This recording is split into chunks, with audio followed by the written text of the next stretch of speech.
28 సంవత్సరాల నిరీక్షణ 121 కోట్ల భారతీయుల కళ ప్రపంచం మొత్తం చూస్తుండగా ఒక కెప్టెన్ తన బ్యాట్ తో హిస్టరీ క్రియేట్ చేశాడు. ఆ చివరి 6 ఇప్పటికీ ప్రతి భారతీయుడి గుండెలో మారు మోగుతూనే ఉంది. అదే 2011 వరల్డ్ కప్ ఫైనల్. ఈ మ్యాచ్ లో జరిగిన ప్రతి టర్నింగ్ పాయింట్, ప్రతి వికెట్, ప్రతి బౌండరీ, చివరికి ఎంఎస్ ధోని కొట్టిన ఆ ఐకానిక్ 6 గురించి పూర్తిగా డీటెయిల్ గా ఈ రోజు ఆ మ్యాచ్ గురించి మాట్లాడుకుందాం. కాబట్టి ఈ వీడియోని ఎక్కడ స్కిప్ చేయకుండా పూర్తిగా చూడండి. ఇండియన్ క్రికెట్ ఫ్యాన్స్ నడుమ ప్రారంభమైన ఈ గ్రాండ్ ఫైనల్స్ లో మొదట బ్యాటింగ్ చేసిన శ్రీలంక స్టార్టింగ్ లోనే భారత బౌలర్ల నుంచి భారీ ప్రెజర్ ఎదుర్కొంది. జహీర్ ఖాన్ తన వరల్డ్ క్లాస్ బౌలింగ్ తో ఒక్క రన్ కూడా ఇవ్వకుండా వరుస బౌలర్లు వేసి ఫుల్ తరంగాన్ని స్లిప్ లో క్యాచ్ అవుట్ చేయించి టీమిండియాకి డ్రీమ్ స్టార్ట్ అయితే అందించాడు. కానీ అక్కడి నుంచి కుమార్ సంగాకర తన క్లాస్ చూపించడం ప్రారంభించాడు. Cover drives, straight drives, perfect timing తో భారత బౌలర్లపై కౌంటర్ అటాక్ చేశాడు.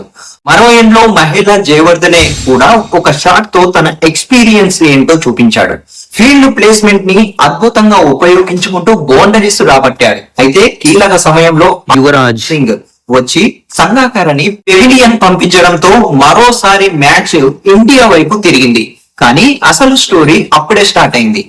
మహేలా జయవర్ధన్ ఒక మాస్టర్ క్లాస్ ఇన్నింగ్స్ అయితే ఆడాడు. ప్రతి గ్యాప్ ని ఉపయోగిస్తూ క్లైమ్ గా, క్లాస్ గా స్కోర్ బోర్డ్ ని ముందుకు తీసుకువెళ్లాడు.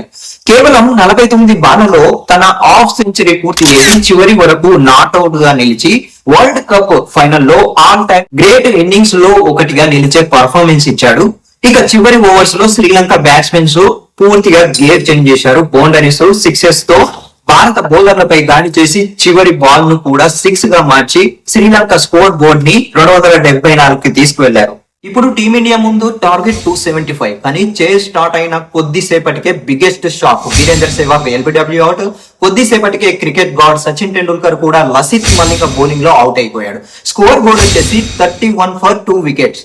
స్టేడియం మొత్తం సైలెంట్. 121 కోట్ల మంది అభిమానుల ఆశలు ఒక్కసారిగా కుప్పకూలిపోయాయి.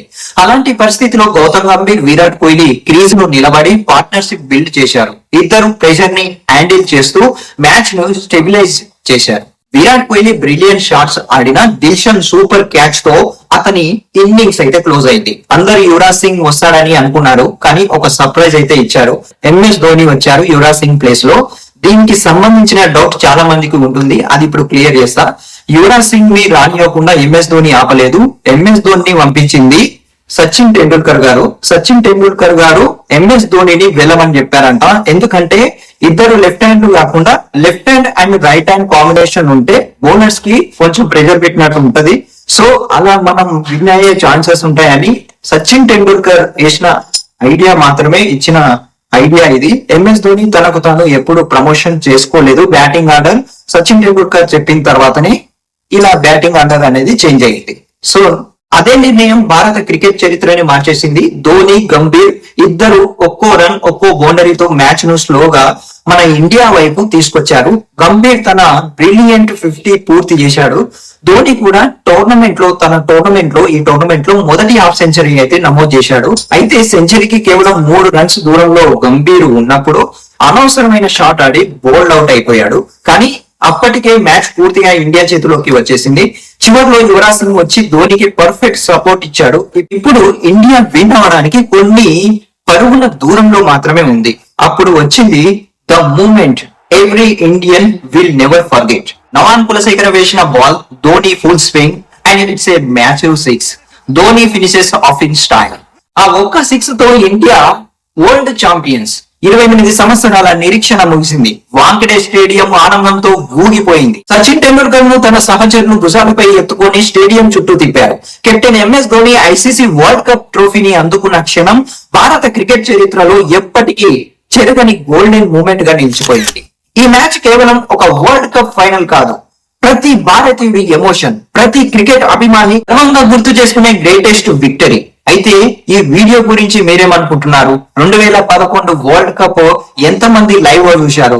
దాని గురించి మీరేమనుకుంటున్నారు? మీ అభిప్రాయాన్ని ఖచ్చితంగా కామెంట్ రూపంలో చెప్పండి. Thank you for watching.